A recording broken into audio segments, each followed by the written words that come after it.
เคสบายดีน้องๆและหมู่เพื่อนทุกคนเนาะมื้อนี้เราชื่อก็จะพาทุกคนมาเรียนคำศัพท์ภาษาจีนที่ออกเสียงว่าชื่อเนาะคำที่ออกเสียงว่าชื่อนี่มีคำใดๆเนาะที่จริงนี่มันมีหลายคำเนาะแต่มื้อนี้เราชื่อก็จะยกมาเพียงแต่บางคำเท่านั้นเนาะโอเคเพื่อบ่ให้เสียเวลาพวกเราไปเบิ่งนำกันว่ามีคำใดๆนะโอเคไปเบิ่งนำกันเลยเรามาเบิ่งคำที่1นำกันคำนี้ทุกคนอาจจะเคยได้เรียนเนาะคำนี้อ่านว่าชื่อชื่อชื่อแปลว่าทดลองหรือว่าทดสอบหรือว่าบางครั้งเขาจะแปลว่าลองก็ได้ตัวอย่างคำว่าชื่อที่แปลว่าลองเนาะชื่อแล้วก็ตัวอย่างอย่างนี้考试考试แปลว่าสอบเสียง考试สอบเสียงอันนี้เป็นคำที่1เนาะชื่อคำที่ออกเสียงชื่อคำที่1โอเคเราไปเบิ่งคำที่2นำกันคำที่2นี่อ่านออกเสียงว่าชื่อคือกันเด้อชื่อคือกันแปลว่าอธิบายหรือว่าปล่อยตัวอย่างคำศัพท์解释解释แปลว่าอธิบาย解释คำนี้ก็อ่านว่าชื่อคือกันแต่ว่าตัวฮั่นจื่อมันจะต่างกันความหมายมันจะต่างกันเด้อโอเคคำที่3คำที่3คำนี้ก็อ่านว่าชื่อคือกันชื่อคำนี้แปลว่าแสดงตัวอย่างคำศัพท์ที่ประกอบกับคำว่าชื่อคำนี้展示展示แปลว่าการแสดงให้เห็น展示อันนี้มันคำที่ออกเสียงชื่อคำที่3โอเคไปเบิ่งคำที่4คำที่4นำกันคำที่4ชื่อคำนี้ก็อ่านว่าอ่านออกเสียงชื่อคือกันแปลว่าเมืองหรือว่าตลาดตัวอย่างเราจะได้เรียนคำว่าเฉิงชื่อหรือว่าชื่อฉางในนี้เนาะอยู่ในนี้เราชื่อจะยกคำว่าชื่อฉางชื่อฉางแปลว่าตลาดคำนี้ก็ออกเสียงชื่อคือกันต่อไปคำที่5คำที่5นี่ก็ออกเสียงชื่อคือกันชื่อคำนี้จะแปลว่าห้องตัวอย่างคำศัพท์ที่เกี่ยวที่ประกอบเข้ากับคำว่าชื่อนี่มีคำว่า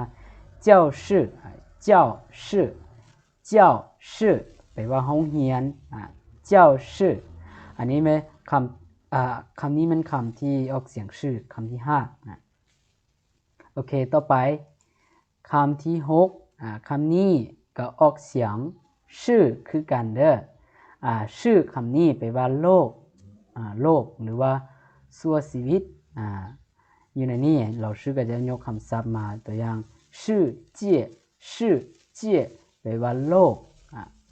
โอเคอันนี้มันคำที่6เนาะที่ออกเสียงชื่อต่อไปคำที่7คำนี้ก็ออกเสียงว่าชื่อคือกันเด้อ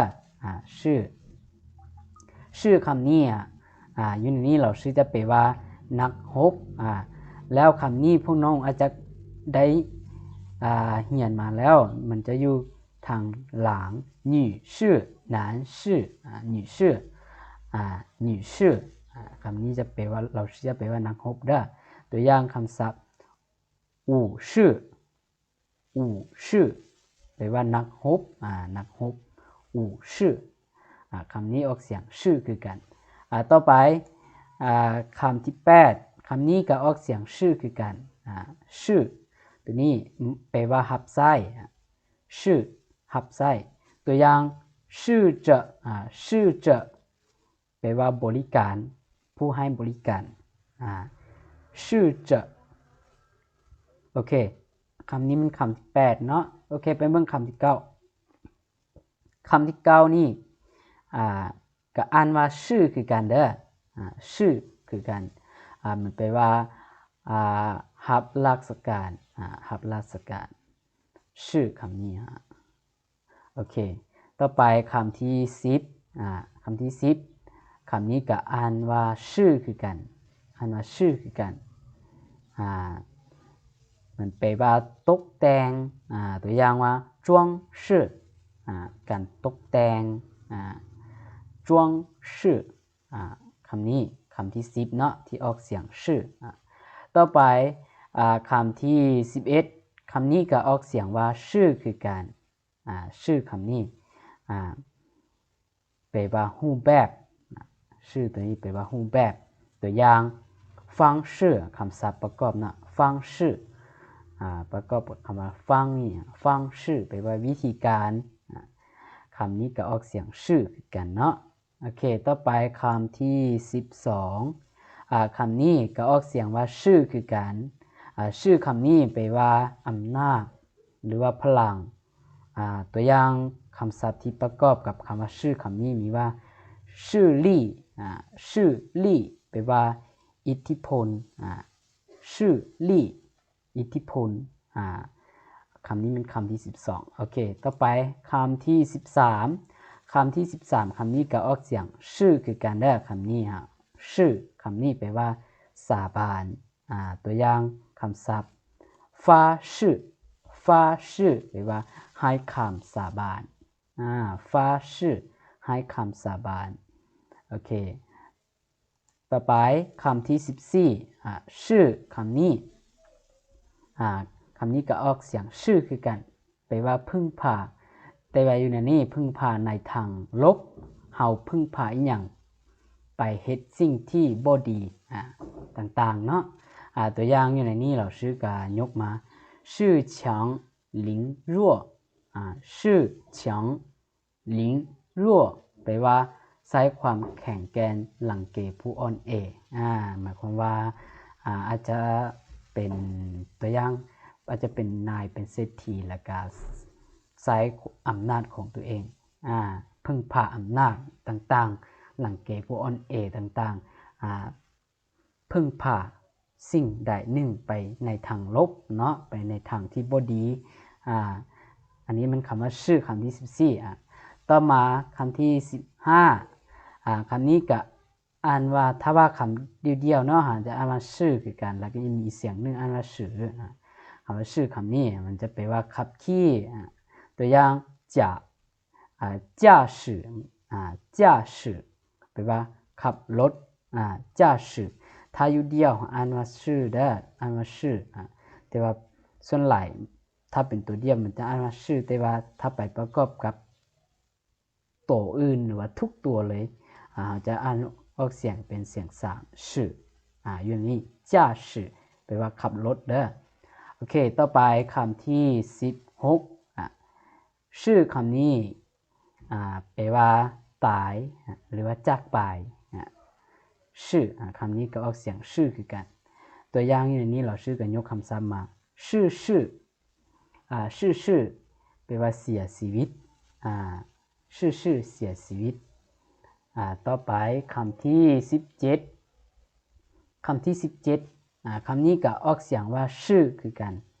แล้วเราสังเกตอยู่ทางหน้านี่มีถีโฉพังคำว่าชื่อคำนี้แปลว่าเซตอีหยังเราต้องใช้มือฉะนั้นมันจึงมีถีโฉพังอยู่ทางหน้าตัวอย่างคำศัพท์ชาชื่ออยู่นี่เราชื่อแปลว่าเซตออกชาชื่อคำนี้ก็ออกเสียงชื่อกันต่อไปคำที่18คำนี้เราก็เรียนตลอดเนาะเรียนแต่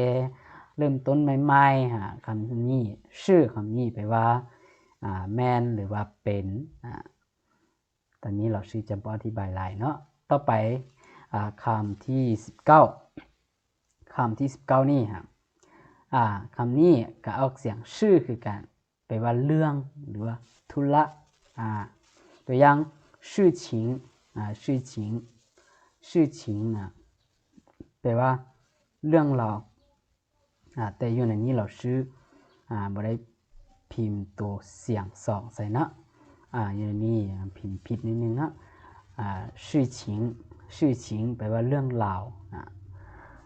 โอเคแล้วนี่ก็แม่น19คำศัพท์ที่ออกเสียงว่าชื่อ